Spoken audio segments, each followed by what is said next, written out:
Assalamualaikum warahmatullahi wabarakatuh.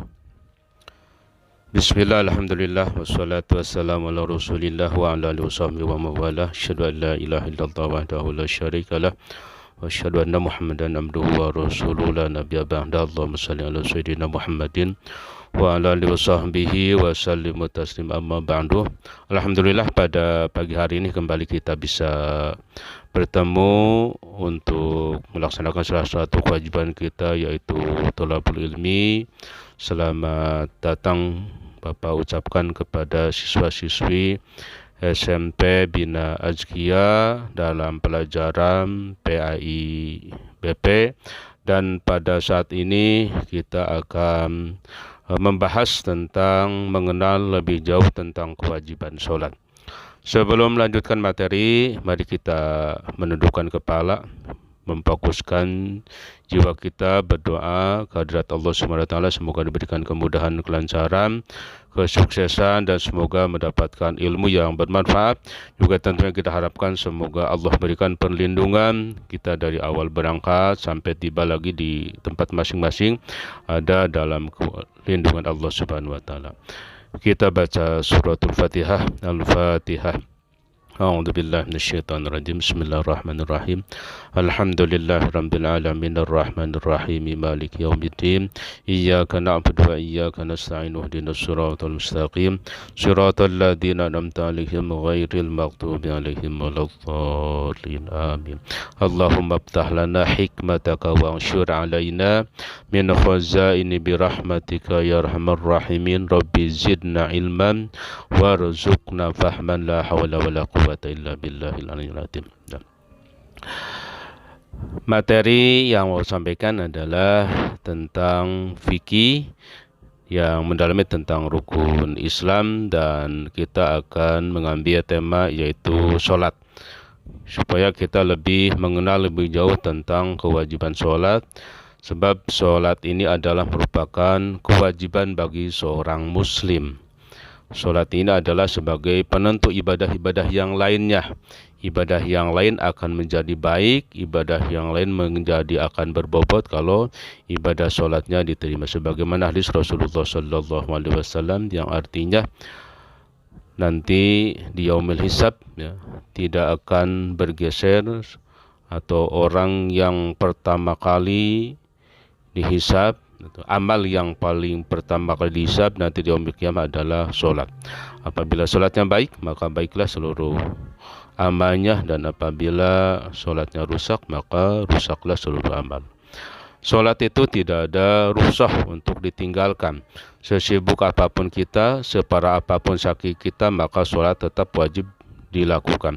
Selama hayat berada di kandung badan bagi seorang muslim yang balik, maka sudah wajib untuk melakukan sholat. Tentunya berbeda dengan ibadah-ibadah yang lainnya.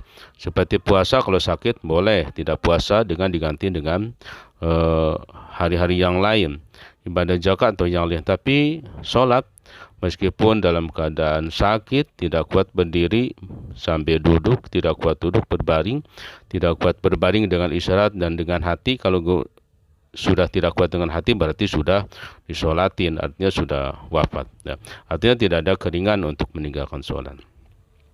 Kita masuk kepada materi sholat. Apa itu sholat? Sholat menurut bahasa ialah doa. Ya.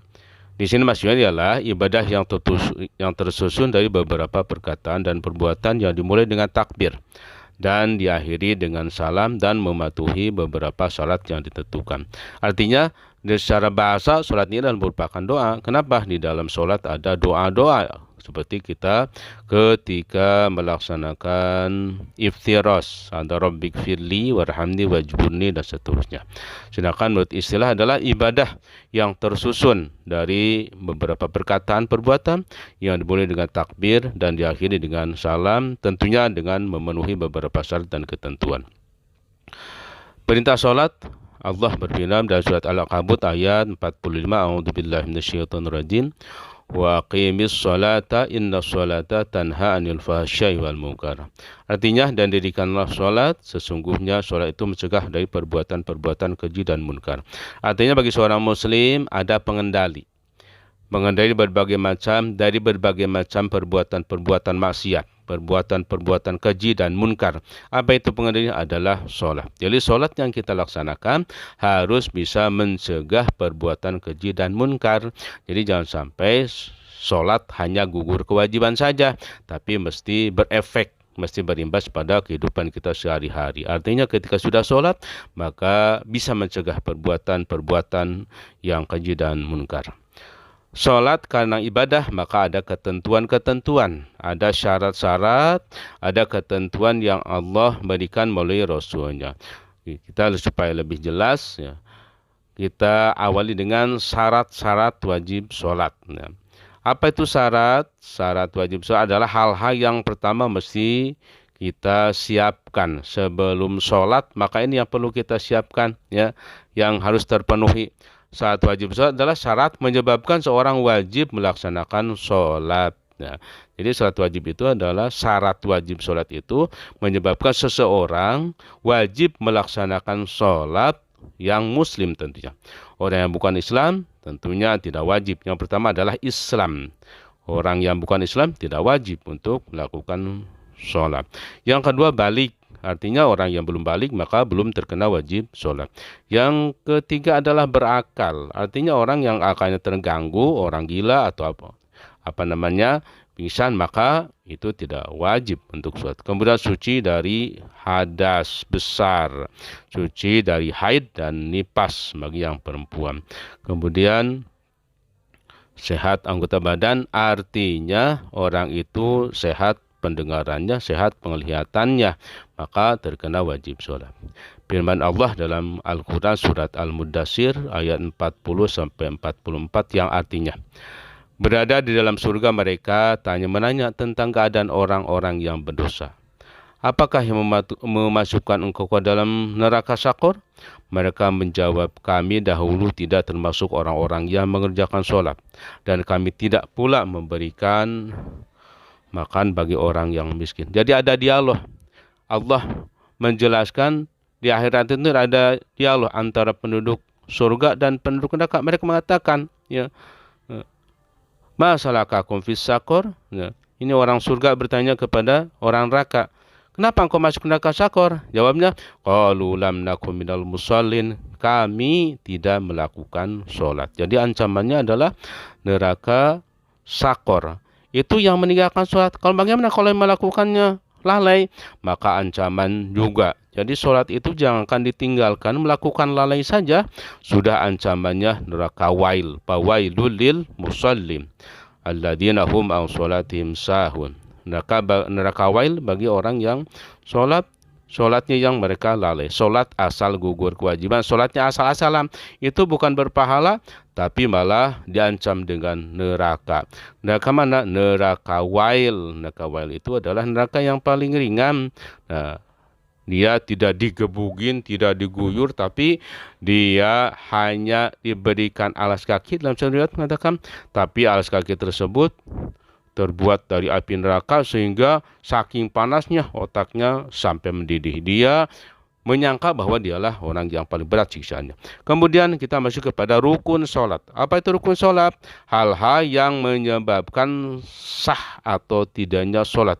Kalau rukun ini tertinggal, maka sholatnya menjadi batal, menjadi tidak sah. Satu adalah niat, ya. Niat, kemudian membaca Fatihah, ya, kemudian ini sebagian saja, tidak semua. Insya Allah nanti dari gerakan-gerakan kita sudah paham. Niat adalah dengan tentunya ucapkan dengan lisan. Kemudian diniatkan, diucapkan juga dengan hati. Nah, ini ada beberapa pekerjaan ketika niat itu. Ngangkat dua tangan, kemudian mulut mengucapkan takbiratul ihram, kemudian hati juga mengucapkan niat. Aku niat sholat subuh misalkan, atau sholat-sholat yang akan kita laksanakan pada saat itu. Kemudian membaca Fatihah. Kenapa? Membaca Fatihah adalah merupakan satu kewajiban. Ketika tidak membaca Fatihah, maka sholatnya akan menjadi tidak sah. Kemudian berdiri bagi yang mampu, bagi sholat fardu. Bagi sholat sunat bagaimana? Sholat sunat ada yang menyebutkan kalau sholat sunat dilakukannya sambil duduk maka pahalanya menjadi setengah gitu ya. Jadi bagi sholat wajib orang yang mampu untuk berdiri maka wajib untuk berdiri. Kemudian setelah Fatihah, kemudian ruku, kemudian tumaninah di ruku, i'tidal, kemudian sujud, duduk di antara dua sujud serta tumaninah, kemudian membaca tasyahud, membaca sholawat kepada Rasulullah dan menertibkan rukun-rukun. Ini adalah termasuk pada rukun sholat. Kalau di jumlahnya ada 13 rukun sholat. Ada juga menyebutkan 17. Nah, dari kesimpulan yang bisa kita dapatkan tentang mengerjakan sholat. Yang pertama adalah sholat merupakan kewajiban bagi kaum muslimin yang mukallaf. Ya. Tentunya bagi seorang muslim yang sudah balik, maka tidak ada keringanan untuk meninggalkan wajib dalam posisi apapun. Yang kedua, sholat adalah merupakan syarat menjadi takwa. Identitas orang yang soleh, identitas orang yang takwa. Takwa merupakan hal yang penting dalam Islam karena dapat menentukan amal, tingkah laku manusia. Yang betul-betul takwa tidak mungkin melaksanakan perbuatan keji dan munkar. Dan sebaliknya, salah satu persyaratan orang-orang yang betul takwa adalah mendirikan sholat sebagaimana firman Allah dalam surat Al-Baqarah. Aqimis shalah wa atuz zakah, dirikan sholat dan tunaikan zakat. Kemudian sholat merupakan benteng dari berbagai macam kemaksiatan. Sholat merupakan benteng kemaksiatan artinya bahwa sholat dapat mencegah perbuatan keji dan munkar. Sholat adalah sebagai pengendali, sebagai penangkal dari berbagai macam maksiat. Insya Allah kalau sholat memang benar maka akan mencegah di perbuatan keji dan munkar.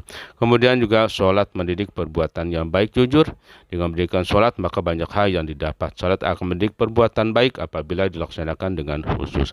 Dan sholat ini adalah merupakan identitas seorang muslim. Ya, ketika sudah syahadat maka menjadi komplit ketika dia melaksanakan sholat. Identitas kesolehan seseorang. Kayaknya orang yang berbuat baik sedekah banyak tapi gagal sholat, kayaknya banyak yang kurang, ada yang kurang. Oleh sebab itu, mudah-mudahan penjelasan ini bermanfaat meskipun hanya sekedar mengingatkan kembali, menjelaskan singkat karena insya Allah untuk sholat kita sudah biasa melaksanakan 5 kali sehari minimalnya untuk sholat fardu. Bahkan kalau diiringi dengan sholat-sholat sunat, maka kita akan lebih banyak untuk melakukannya. Dengan harapan ketika kita melakukan sholat, mudah-mudahan Allah memberikan keberkahan kita dalam hidup dan tentunya kita mendapatkan fid dunya hasanah wa fil akhirati hasanah. Selamat di dunia dan selamat pula di akhirat. Terima kasih. Wassalamualaikum warahmatullahi wabarakatuh.